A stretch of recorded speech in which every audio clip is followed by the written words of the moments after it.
Sinuspende na ang mga unit ng bus line na sangkot sa aksidente sa SCTEX. 10 ang namatay sa karambola matapos umanong makatulog ang driver ng bus na bumundol sa kanila.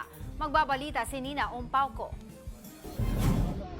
Nawasak ang van na ito matapos mabundol ng isang pampasaherong bus sa bahagi ng SCTEX sa Tarlac City pasado alas 12 ng tanghali ng 1 ng Mayo.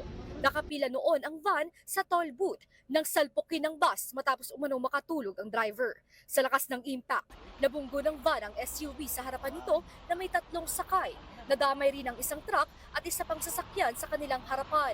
Agad nasawi sa aksidente ang 8 pasahero ng van habang kritikal ang driver. Patay rin ang mag-asawang sakay ng SUV habang nakaligtas naman ang 2 taong gulang nilang anak. Ayon sa kanilang kaanak, pabagyo raw ang pamilya para magbakasyon nang mangyari ang aksidente. State of shock pa rin po kami. Parang sana panaginip lang lahat.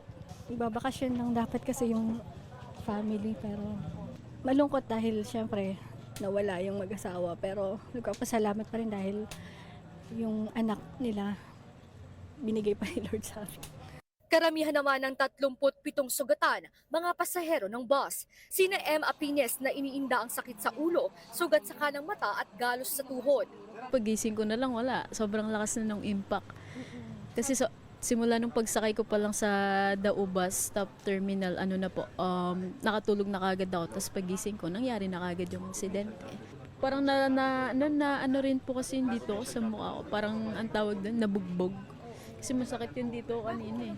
Ayon sa Land Transportation Franchising and Regulatory Board, rehistrado sa Dagupan Bus Company ang nasangkot na bus. Pero ang body markings ng unit ay sa Pangasinan Solid North at bumabiyahe sana patungong Lingayen mula Cubao. Inutos na ni LTFRB Chairman Chofilo Guadis na suspindihin ang mga bus na mga ito sa loob ng 30 araw. Pinasisimulan na rin ang pagkilala sa mga nasawi. Dapat kasing matulungan ang kanilang pamilya 400,000 pesos sa kada nasawing pasahero. Problema nga lang dahil 4 pa ang hindi makilala sa mga bangkay.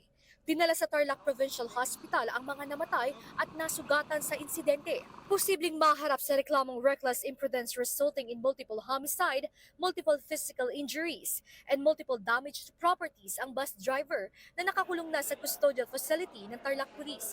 Para sa 1PH, Nina Ompauco, News 5.